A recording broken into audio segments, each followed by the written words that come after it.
Hi, everybody, and welcome to another episode of the Double A Team Podcast. I'm your host, Stephen Nagishi, along with my co host to my right on your YouTube screen is my co host from the Awful Announcing. It is Ken Fang, the associate editor. Ken, how you doing? And happy Sunday to you. Good to be on with you, Stephen. Glad to be on with another edition of the Double A Team. As we have a few things to discuss with you, and we're glad you're on with us for the next hour or so. Yep. Today also happens to be my 49th birthday, by the way. Oh, happy birthday, Uh, Stephen! Well, thank you. It's quite daunting. I'm near 50. The life is it's a struggle as at times. The world seems to be kind of burning down all over the world, for the lack of better terms, and sometimes it's hard to be stuck in the middle where I want to feel optimistic, and sometimes I feel like pessimistic. It's kind of like caught in a no man's land, if you will, and I'm sure there are a lot of people out there who feel the same way as I do on a regular basis, no matter where you are in life. So this has been a therapeutic experience for me personally, to do this on a weekly basis, to talk about sports and life and everything. So we're very, very honored, and I'm very, very thankful that Ken and I have done this for almost close to 5 years now.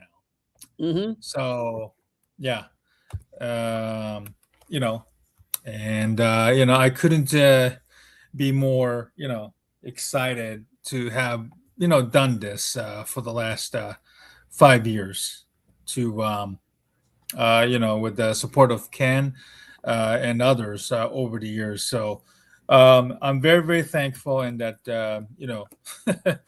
I'll keep on trying. I keep on pushing.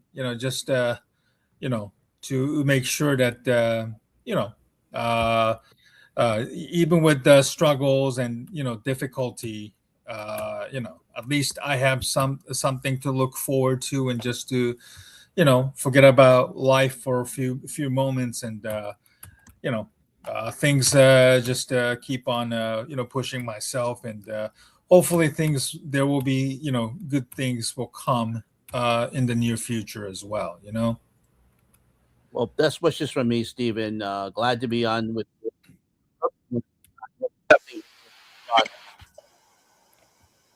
Sorry about that. My computer went off. Yeah. Sorry about that. No, but But thank anyway, you. No, thank you very but much. it's my best wishes. We did this. We were kind of when we did this.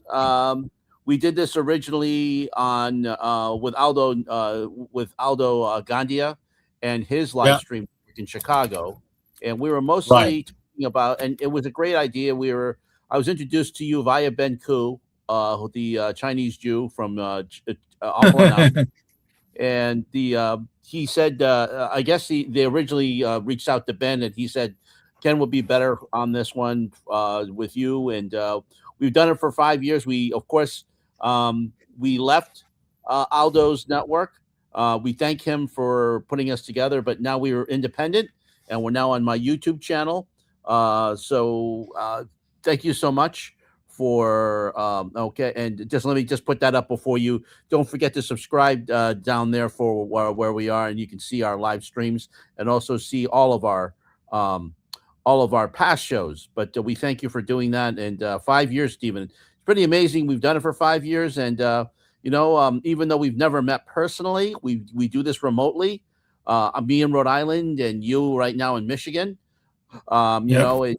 It's something we enjoy doing, and we don't make a lot of money from this. In fact, we make no money from it, but we really appreciate that you watch us, and you come along and you watch us, and we really appreciate it. And And if you're watching, don't forget to wish Steven a happy birthday. So, thank you so much. And Steven, we'll continue to do this as long as we're able to, and as long as we want, and as long as you keep watching us. So thanks so much.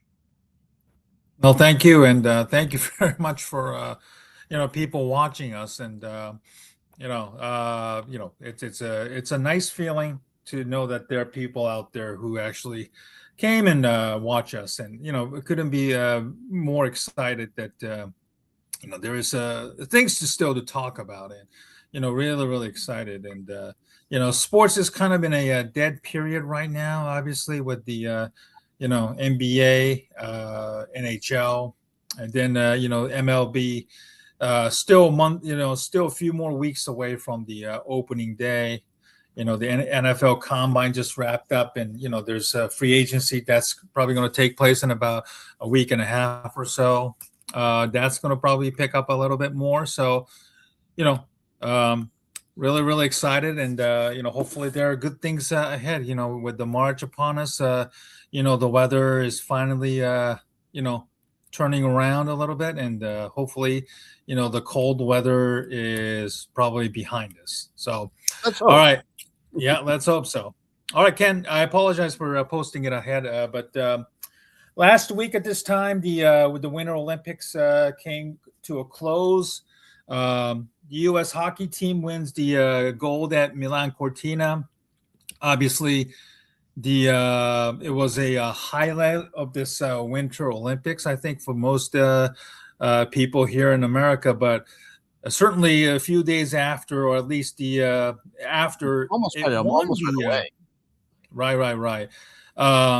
It won shortly after it won. The controversy that came with it, at least whether they ask for it or not, I think is something that it is very much worth talking about. Obviously, sharing the locker room with FBI Director Kash Patel, who was caught drinking, and then sharing a controversial phone call with the President Donald Trump, making snide comments toward the Team USA women's hockey team who won the day before over Canada, and then also among other stuff. But I was kind of very much somewhat baffled that the most of the so-called mainstream media or legacy media that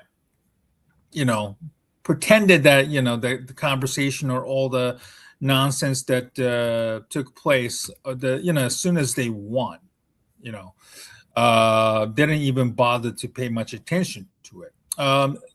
Your thoughts on the what happened this week, and how they reacted to all of this? Because personally, I find the whole thing that they reacted to it, the way they reacted to it, and then they use the excuses of us not wanting to be political, but they, in fact, put themselves, in with Donald Trump, and yet you can't justify your excuses and say we're not political, but we know you did it for a reason. Well, I'll say this. First of all, the FBI director, you can go over a whole bunch of things there.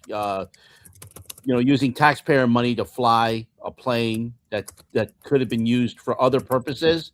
If you want to fly out to Milan and celebrate and be in the locker room, first of all, that shouldn't have happened. Second of all, even the president himself has said that he wasn't happy with the FBI director's behavior and drinking beer in the locker room. You don't do that. So I will say this. They're being used as pawns by the president, especially at the State of the Union address. So, Right. It's they're being used to fit a narrative. Okay. So, and you know what? Hillary Knight, who's on the U.S. Women's hockey team, reacted the great way. She said, "Look, it wasn't right and of course, the call that Patel made to the president, to Trump. Trump said, "Oh, I'm inviting you to come to the White House." All right, fine. But then he made, and if he left it there, probably fine. No one says anything. But then he made a snide remark saying, "Oh, if I better invite the women, otherwise I'll be impeached." And the guys laughed. Not a smart move on their part anyway. But Hillary Knight has been very classy. She said, "Hey, look, we've been battling this all along. They've been supporters of ours all along. We support them. No reason for them to do that." And she handled it in a very classy way. I also think that Megan Rapinoe in her podcast said that the former soccer player said that there's no doubt that the men's hockey team are being used as pawns, political pawns in this. So but they're not innocent. They're not innocent, of course. I'm not excusing them. There's no doubt that they chose to go to the White House. Someone also pointed out that the 1980 men's hockey team went to the White House to see Jimmy Carter. And okay, sports teams go to the White House all the time. But also, let's just put out there that while the president, this administration, even dating back to his first time in the White House, has invited male teams, he's never invited women's teams. He's never invited WNBA teams. He's never really invited the women's NCAA championships. He didn't invite the women, and actually the women turned him down. And good on them. But also too, they could also say the PWHL and a lot of their players were going to start on Wednesday, which is when the State of the Union happened. So I think good on them for just saying, "Hey, look, we're just busy, okay, and we don't want to be your pawn, okay." The men, it's on them, okay. They have to own it, and but also as you see there, Brady Tkachuk, who's by the way, interestingly enough, captain on the Ottawa Senators, and Connor Hellebuck who stood on his head last Sunday for the United States, is the best goaltender in the world. Let's just put it that way. He plays in Winnipeg. So, and Austin Matthews, the captain of the U.S. team, is the captain of Toronto. So interesting to see how it was interesting to see their reaction from Canada to them. But Brady Tkachuk was angry over the White House saying that using a video that was doctored by AI, and supposedly that was him. Well, there was also a video of after the game of the White House and Trump putting out a video on his Truth Social account showing an American eagle beating up something him skating and nonsense. It was really stupid, but you know what? Right. You guys have to own this, okay? You know what? And of course, a couple the Hughes brothers, along with Hillary Knight, they all appeared on SNL last night as well. Got a big applause. But you know what? You have to own it. And if you want to apologize, great, but own what you did. Own everything. You say, "Hey, look, we shouldn't have allowed Kash Patel into our locker room. We shouldn't have done that. We should have said, hey, if you want to come in shortly afterwards, after we celebrate, we'll shake your hand." Done that and be done with it. Not take off his shirt, drink a beer, chant a song that is known as sexist in the locker room. So there was bad optics, and a very good article written by Bruce Arthur in the Toronto Star, and there was also one written in the Montreal Gazette. And yes, they were Canadian, but they also pointed out good things about the fact that just bad optics all around, Steve. It's just really bad optics. It's just doesn't look good. And you know what? I think it's going to take a while for the players. I mean, they're still going to play, and of course they're beloved in the cities where they play. Austin Matthews still has to win a big game in Toronto. But I'll say this: it's going to be tough to shake this for a while. And you know what? They're going to have to own it. And while Jack Hughes and Quinn Hughes have been very vocal in their way of saying that they want inclusion in the National Hockey League, and talk about the fact that the NHL tried to ban Pride nights at one point. They said, "Look, that's not what we love. We don't stand for that," and good on them. And but still, they have a lot of things to own, and they got to own this whole thing. Yeah, without a doubt. And I'm pulling an article from ESPN about Brady Kachuk, responding to the AI video where he is, quote, accused of mocking about, laughing about, some stuff, teach those maple, syrup eating MFers a lesson or something like that. And then he's claiming that it's fake because it's not my voice. My lips are not moving. And then he also said something about, Well, it's it's not him. Kachuk, accused Kachuk of being the person who shouted, "Close the northern border," in a congratulatory call with Donald Trump. And, it's not my voice or something that I never say that. I don't know how that took a storm off its own when I give everything I hear. You know what? And he's complaining of everything. It's crazy when things go on social media, how fast they go. I would never say something like that. But again, like Megan Rapinoe said, you were used. You were used by the Trump administration to be a to pit against the Canada, not just for losing, just for beating beating them in the hockey, but because of the the U.S. versus Canada, the 51st state shit that the Trump administration is trying to cause a irreparable damage between two countries. And Kachuk can not blame him, cannot, it cry foul. You were there, buddy. You were used. And what are you going to do now? I mean, are you going to file a lawsuit against the Trump administration for irreparable, damage? That obviously it tarnishes the reputation of not only Brady Kachuk, but also his father, Keith Kachuk, who was an incredible player in his own right. I think he became the first American to score 500 goals or more, and as a Hall of Famer. So you literally tarnished your family reputation, and now you're crying foul over this. I mean, what are you going to do?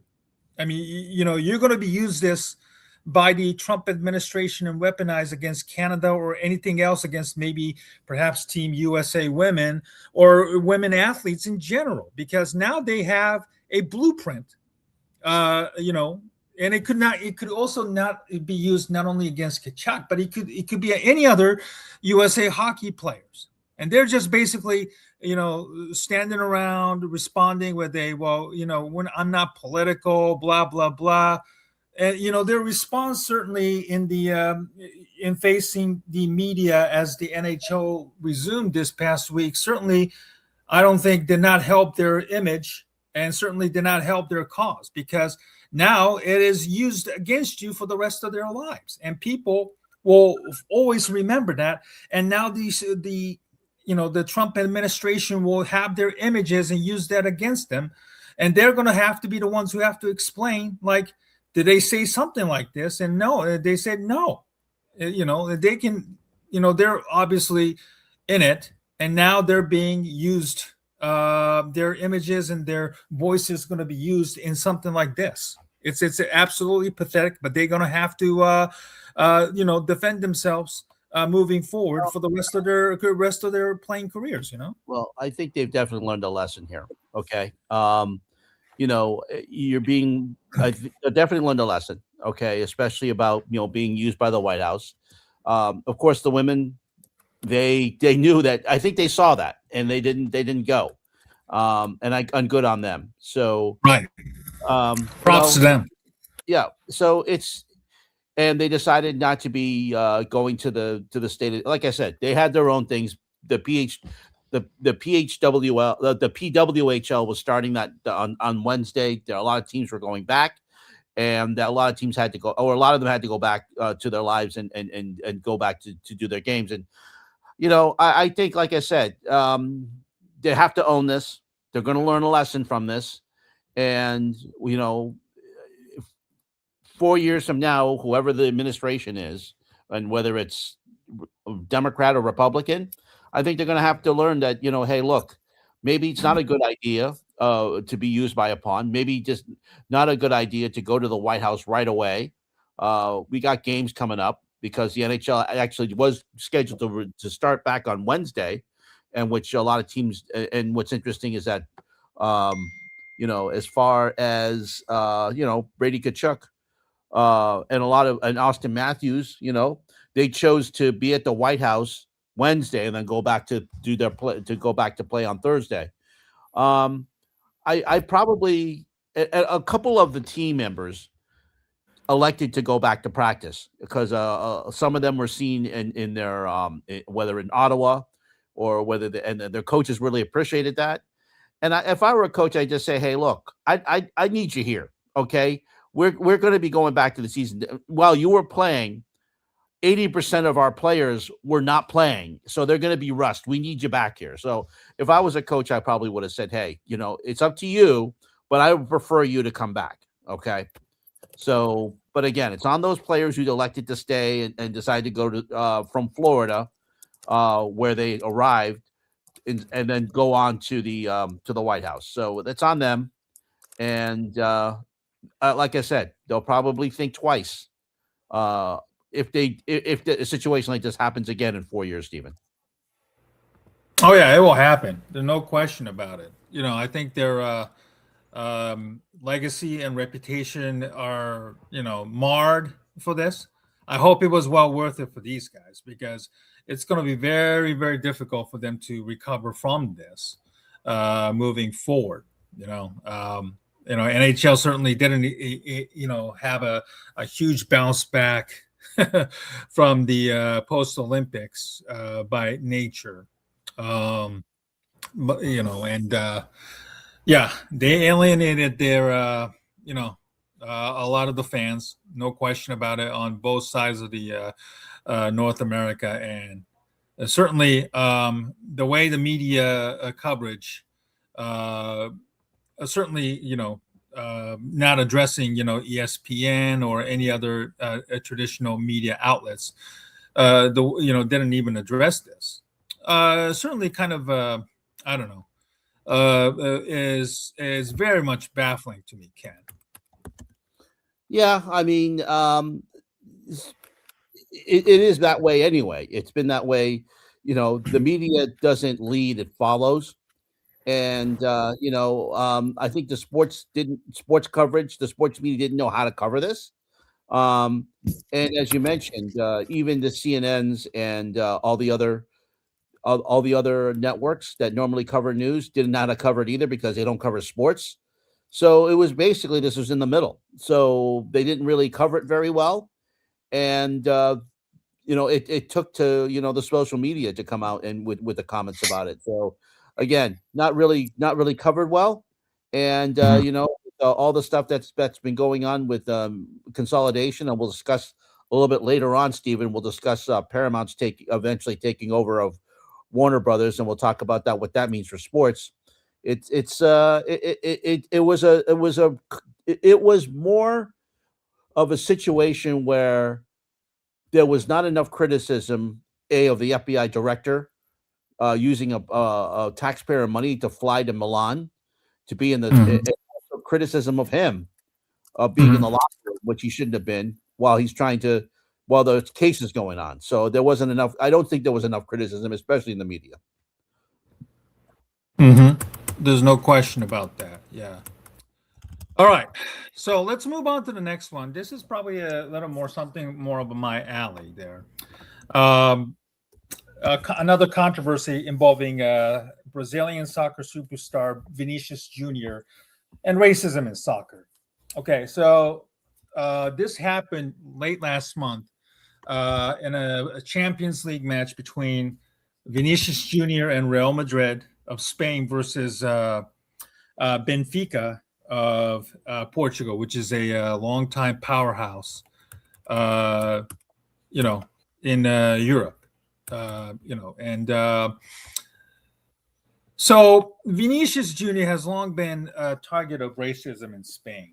Right. Um, and this was happened, I think, in the first leg of the match between Real Madrid and Benfica in Benfica, Portugal. And once he scored a goal, put the Real Madrid up. I think Benfica fans started not the fans. I'm sorry. There's a player on Benfica who is by the name of Gianluca Prestianni, who is a Argentinian player. He's 20 years old. Now, he was accused of covering his mouth like this and used a racist, like an animal name to describe Vinicius. And that drew a significant criticism that marred the match, even the game afterwards. Prestianni denied saying that and made all kinds of wild accusations against Kylian Mbappe, a French superstar, and a host of others, which made it even look even worse than it seems. And Jose Mourinho, the controversial soccer coach, who's a Portuguese and coaching Benfica, made wild accusations about Vinicius Jr. provoking because of his celebration and all the other stuff. And then just try to deflect the blame on Vinicius Jr., which is nothing new. All the problems that it was a bad look because Mourinho and then didn't even talk to the media on the second game, which took place last week in Real Madrid side in Madrid. It's almost embarrassing where the things are going, with the soccer, with the World Cup coming up. So now it's kind of funny that Jose Mourinho takes a massive U-turn, on the Vinicius Jr. racism role after heavy criticism, as he vows to never select Gianluca Prestianni again if he's found guilty. So he's doing a 180 because of all the criticism that he has received by the media members across the world. If the player did not respect these principles, which are mine and Benfica as well, then that player's career with the coach named Jose Mourinho and at the club named Benfica will come to an end. It's almost funny, like Mourinho trying to pretend that he's a guilty guy. We all know Mourinho has always been somebody who is brash, who always enjoys provoking opposing players and certainly opposing managers when he was a Premier League coach, going up against Sir Alex Ferguson, Arsene Wenger, among others. He probably did the same when he was coaching, Real Madrid, and everywhere he goes, he always tried to talk big. And when things don't go well, he tried to pretend that he is a victim, and his tenure has always been, in recent years, has always ended it pretty much short. It's almost, it's almost ridiculous. He once made an excuse about, Benfica club cannot be a racist because of their greatest ever player being black, which referring to Portugal legend Eusebio. Right. It's almost ridiculous how some people would go, how far they would to try and protect the racism in such ways. And, it's almost ridiculous. Like some people have to still, having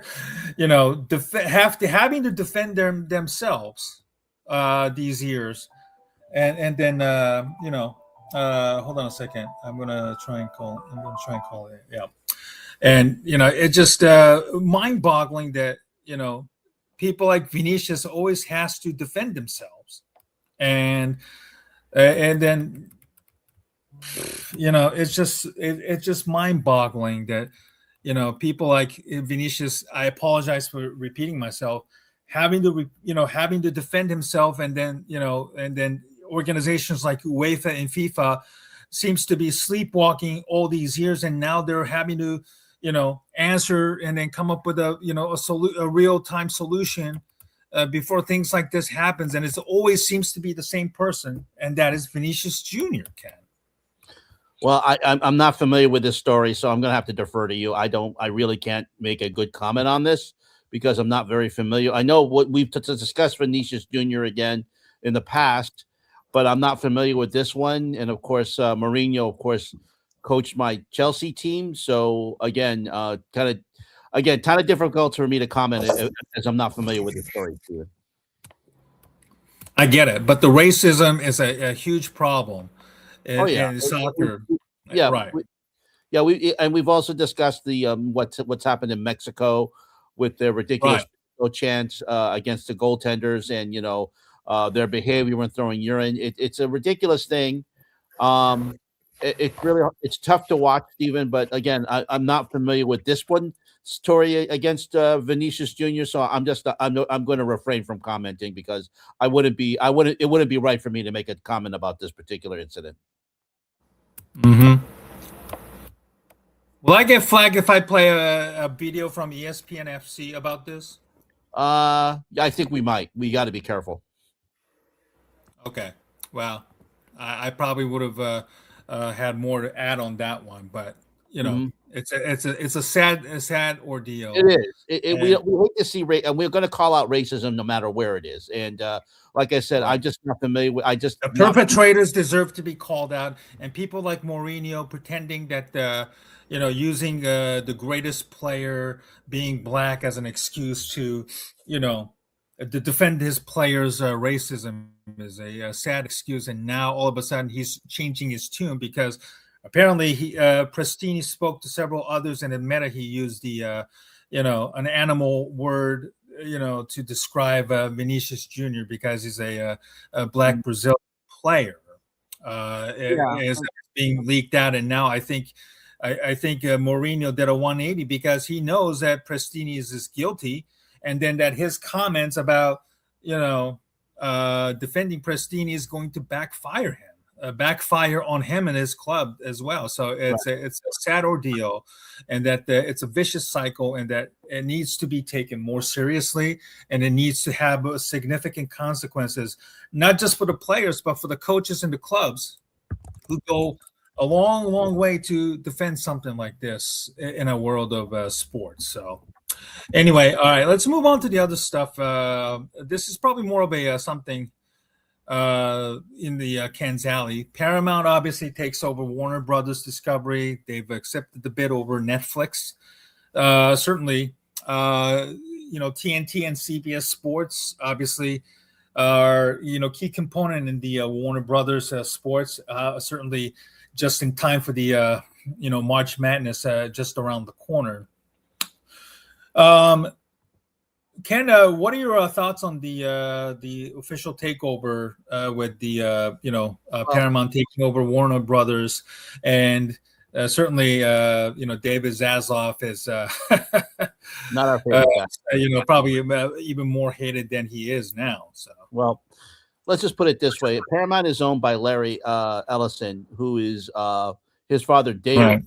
Right. Actually, it's the other way around. David Ellison is the owner. Larry Ellison, the founder and CEO of what is it? The Oracle, right? Oracle, right. So,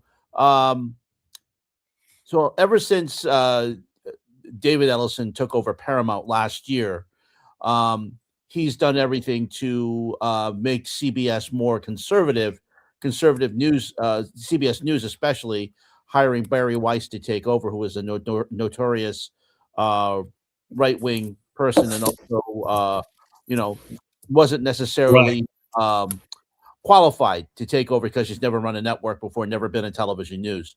So there's fears about this. But so what was happening, if you're not familiar with the story, Paramount originally said we're going to do a hostile takeover. Warner Brothers then got into agreement with Netflix to take over the streaming part and the studio, the movie studio and the streaming properties and HBO. But the cable networks would have been spun off had this gone through. But Paramount said we want everything. We'll give you well, and they kept increasing their offer to Warner Brothers Discovery, and now David Zaslav can now run away with like a big payday now that he's accepted the offer, and the shareholders have accepted the offer from Paramount. Netflix last week announced that they were going to drop out of the bidding, so now this leaves a whole bunch of things in flux. The only good thing we could say about this merge, about this takeover, is the fact that TNT Sports and CBS Sports, their portfolios would likely be combined and would likely, Stephen, be a very heavy competitor to ESPN. Their portfolio, which would include the NFL, Major League Baseball, the National Hockey League, the NCAA men's tournament, NASCAR, which TNT has, college basketball, their combined resources in college basketball. TNT Sports has the Big 12. CBS Sports has the Big 10. They also have other sports like Sail GP and niche sports on CBS. Unrivaled, the Women's Basketball League is on TNT, which is wrapping up this week. So it's going to be interesting to see how this goes about. The whole thing, from what I understand, TNT will be merged into CBS Sports into this big, huge portfolio. It's going to be interesting to see how inside the NBA, which has been licensed to ESPN, is that going to continue? We don't know, but it's going to be very, very interesting to see how these two entities come about. Again, there's big fear in CNN that they're going to be, because Donald Trump has basically engineered this entire takeover. What it means for stuff like John Oliver's show on HBO, what it means for CNN. Are they going to be taken to the right? Although Barry Weiss's missteps with CBS may prevent that from happening, so we'll see. We will see. But as far as sports is concerned, this will probably be a good thing because we need a competitor for ESPN, Stephen. So that's, like I said, it's probably the only good thing that's going to be coming about. And also, maybe, personal thing aside, a little bit more facetiously, maybe the Batgirl movie, which was shelved by David Zaslav and put into a vault as safe, never to be seen again. Maybe David Ellison can bring that movie out and let people see it on whatever streaming service they're going to call it, whether it's going to be Paramount Plus, HBO Max, or Paramount HBO, who we don't know. But anyway, it's going to be very interesting to see how things happen over the next year. It still has to go through regulatory approval, but it's probably going to be rubber stamped by the Trump administration. Oh yeah, yeah. CBS is just a full on shit tank mode these days. Anyway, with the the CBS News, like you said, completely taken over by Barry Weiss. Certainly, I'll probably keep my mouth shut for how I truly feel about her and what's happening. I know somewhere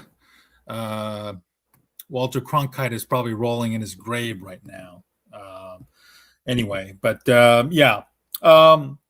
Hey, if it means better production, better coverage, certainly, I'm all for it.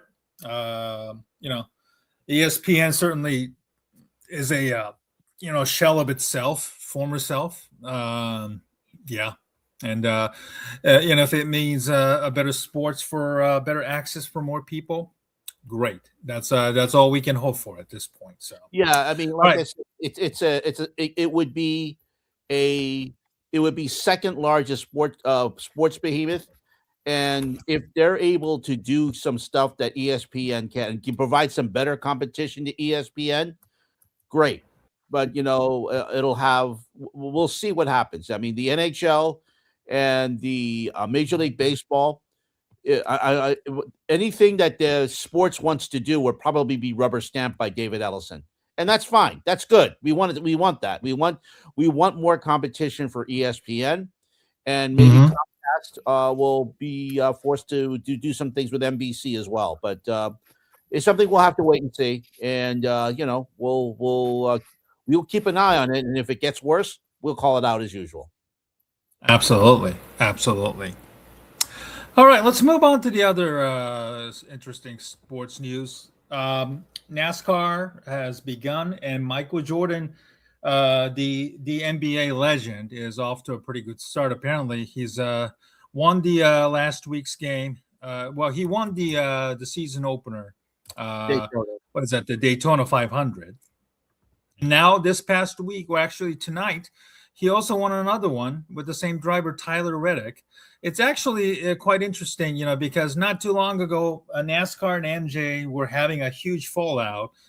They were in court not too long ago. And it's kind of like it's interesting that Michael Jordan is having a great start in NASCAR.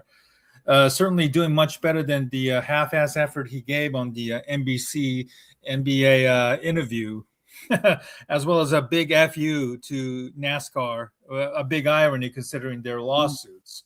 What are your thoughts on this? Well, it's a very interesting, Stephen, because Michael Jordan was very angry at NASCAR, especially about the contracts that they had signed with all the teams not giving out enough money and also trying to keep them under what was known at the time a draconian way of keeping them Right.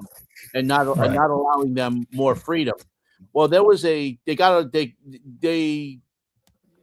had a settlement, okay, and what's interesting is that not only did Jordan win Daytona, he won last week in Atlanta, and now tonight they won again in Circuit of the Americas. And interestingly enough, Stephen, that people talk about before the season, the whole talk about Michael Jordan was that he was going to do interviews for the NBA and NBC. And Right. he hasn't really, he's done maybe one or two, but now he's done 3 interviews with Fox for NASCAR. And he's talked more on there than he has talked on any of those Right. interviews. So, but it's interesting to see the minority ownership. And while Michael Jordan hasn't been known as someone who's talked a lot or used a platform for social justice, he's refused to do that. I think it's just great to see minority ownership and something like this, to see that again, a great start. The first 3. I don't think this is kind of like the NFL and Al Davis when they had their issues.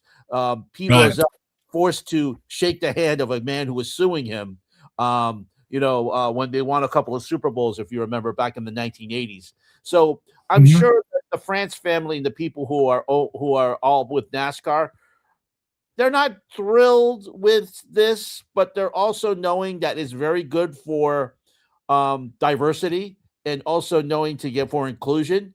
So it's for me. I like chaos, Stephen, and this brings chaos to NASCAR, but also at the same time, we like to see more inclusion and more. But again, Michael Jordan has never really talked about this, but it's very interesting to see that as a minority, as African American, using at least a platform to show that he can become an influential owner and break that cycle of NASCAR. Kind of like I don't want to call it a glass ceiling, but it is kind of a glass ceiling to see him having this much success in NASCAR.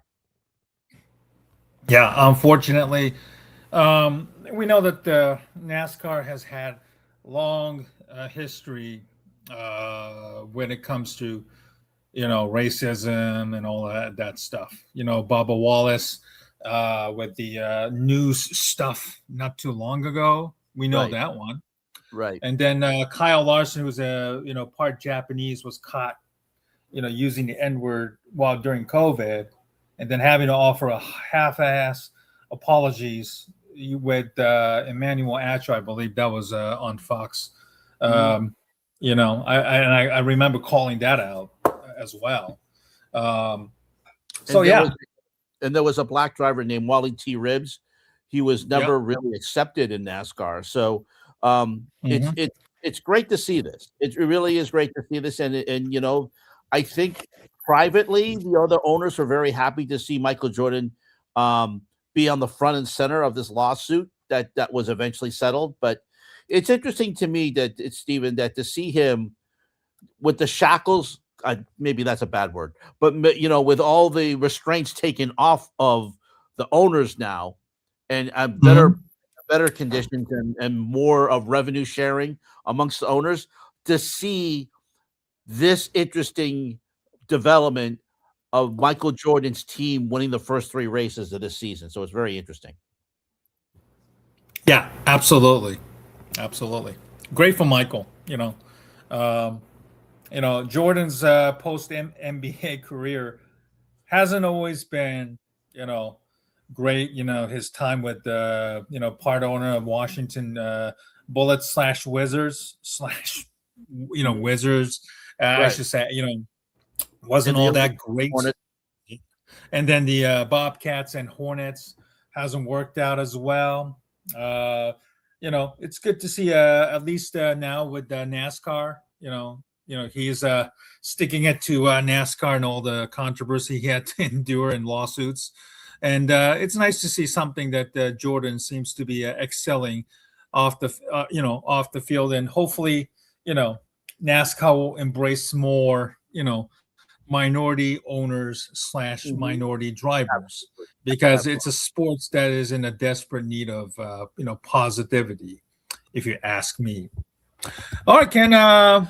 Final word segment. NFL scouting combine wrapped up. Basically, really. I went to one last year. I had a pleasure of going there last year. Yeah, it was really, really an exciting and an eye-opening experience. Having to watch, the couple of days that I was there in person. I like the watching it on TV whenever I can. It was very interesting. I know NFL Network have a strong exclusive coverage on this, and I enjoy watching from a comfort of my own place this time around. Unfortunately, I couldn't go. Give me your overall thoughts on the scouting combine and the NFL Network's coverage and all of that. Well, I think this may change because when ESPN takes over, maybe it'll go to ESPN next year. But I gotta say, it's one of the because of the merger, right? Right. Because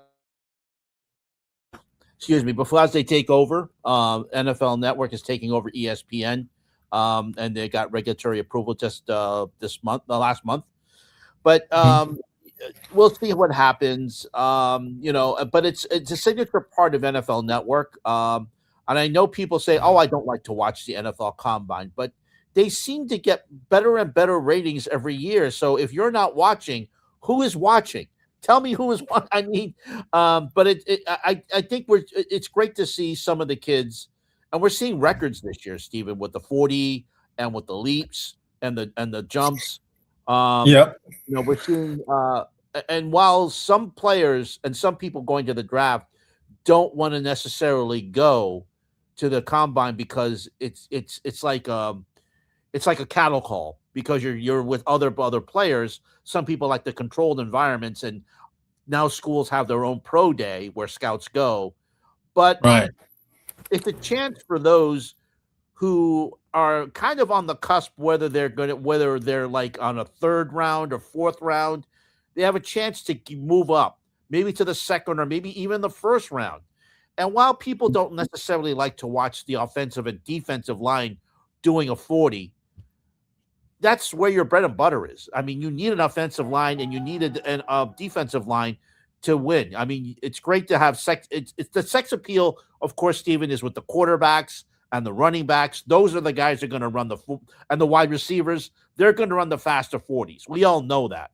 But it's kind of interesting to see how the defensive players come in, because those are the guys that are really need the combine, because they are trying to show off their skills to the NFL scouts who are knowing that they are the ones that are going to be the one. I mean, without the combine, I don't think Chicago Bears would be able to find some of the great players to in front of for their quarterback this year. So I think that we saw that, Stephen, and we're going to see more of that because interestingly enough, because the combine, I mean, everyone says they don't watch it, but the ratings do great every year, and I think it's going to be interesting to see those teams that need to fill holes where they're going to be filling holes thanks to the combine. Mm-hmm. Yeah. One pet peeve I think I saw on a photo is that Sunday they only have one workout left, and that's reserved to offensive linemen. Right. And most of the media members, the credential ones, of course, they've already left. So it was pretty empty and barren, which is, to me, I find it a little bit, disrespectful because, I'm a big believer now in offensive line and how their importance is significantly, considering, right, how much of the role they played in the success of my Chicago Bears this past year. And if it's a week-long session, I think there should be a more better way of utilizing, for Thursday, Friday, Saturday, and Sunday. It feels like a little bit more cramped to me. If you're going to start this whole thing from, say Tuesday and onwards with the interviews and all of that stuff, I think there should be an opportunity for maybe offensive linemen to get a more preferential treatment, if you're asking me.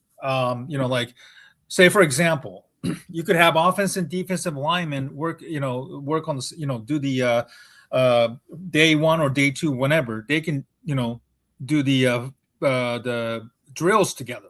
You want to see offense and defensive linemen do stuff like that. I remember I was watching NFL Network, Good Morning Football. I think Manti Te'o was saying something about this a drill that he wants to see, things he wants to see change in the combine, and I forgot what it was. He wants to see more nuanced drill rather than the ones that we're used to seeing. So I thought that was very good from a former player's perspective, that the sense that the traditional workouts that we've been seeing for the last 10, 15 years in the needs to be maybe more updated, because you want to see something more nuanced. You see defensive linemen, linebackers just run 40s and to do the traditional drills, lateral movements and stuff like that. So maybe to drum up more interests, I could see something that the NFL could tweak, to give more interesting workouts between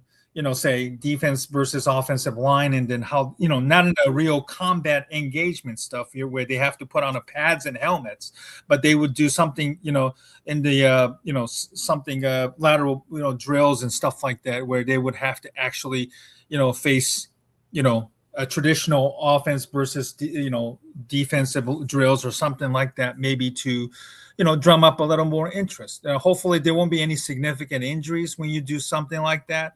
So, I'm sure there will be a serious,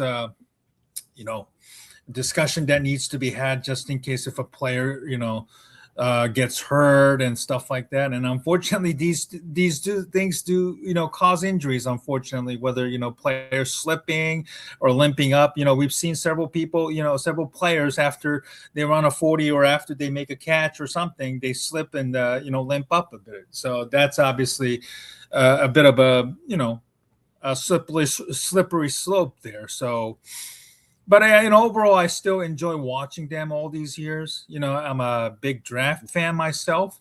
Whether the Bears are good or bad, I still watch the draft.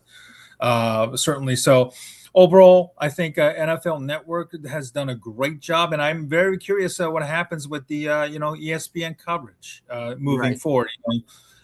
When it's no longer the NFL Network that's doing it, it's going to be the ESPN doing the whole segment.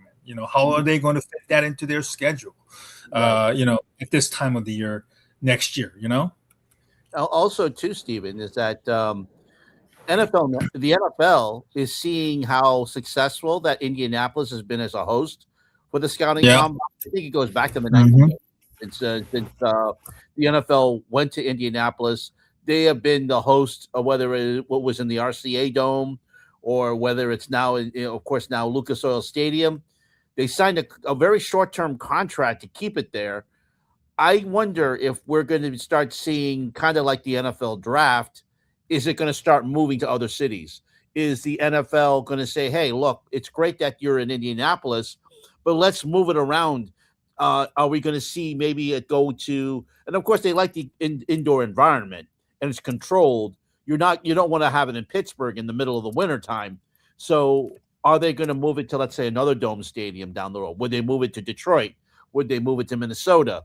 Will they move it to Atlanta to open up to other cities? So that's one thing I want to see, because Indianapolis has been hosting this for over 20 years, 30, 40 years now, I think, Stephen. So I do believe, yes. Yeah, it's been a very long time. So will we see the NFL saying, you know what, Indianapolis, you've been great, but let's now see other cities host this? So I'm going to be interested to see what happens here. And, is Indianapolis going to continue? Because remember what they did with the Pro Bowl. They said, Hawaii, you were great, but now let's move it to other cities. Let's not only that, the Aloha Stadium was crumbling too. So that's another reason why they moved it. But will they decide that? And I know Indianapolis is not going to leave it, because they love everybody coming on. They love the NFL media. They love tourists coming in. They didn't realize what event this was. But now that the NFL is seeing that money's being made off of this, are they going to start moving? That's another thing that I want to be interested in seeing, Stephen. Well, ESPN certainly probably would, influence something of this nature, with the draft as it is, like you mentioned, So Right. it will be very interesting, because I think a lot of people like Indianapolis because of their location. It's very conveniently located. I drove there myself last year, and it wasn't that bad of a drive. And certainly the weather, obviously, at this time of the year can be very, very, brutal at times. The hotels in the downtown area are pretty quite expensive at this time. There's no question. I had to get a Airbnb and get myself to Uber to the downtown area to watch the game, something like that as well.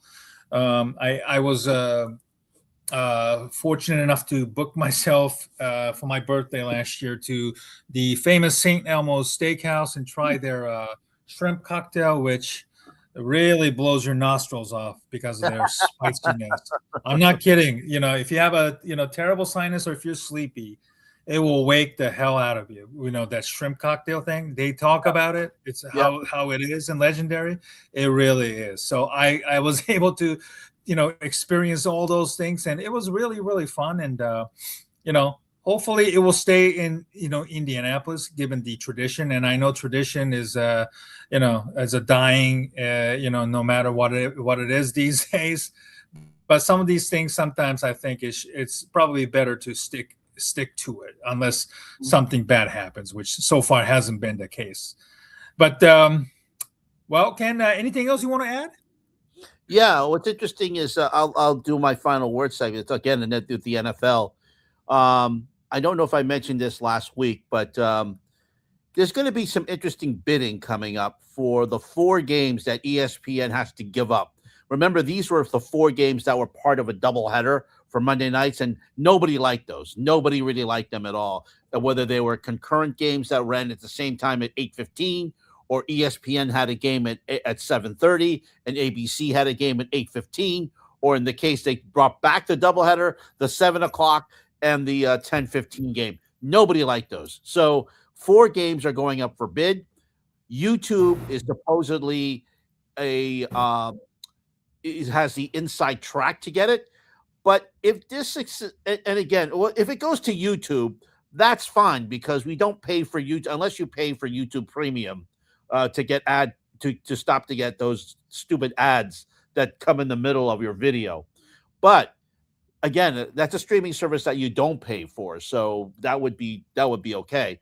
But if that happens and we see this the success for YouTube having these 4 games, whether they're international or they're just different times that they're going to try to schedule.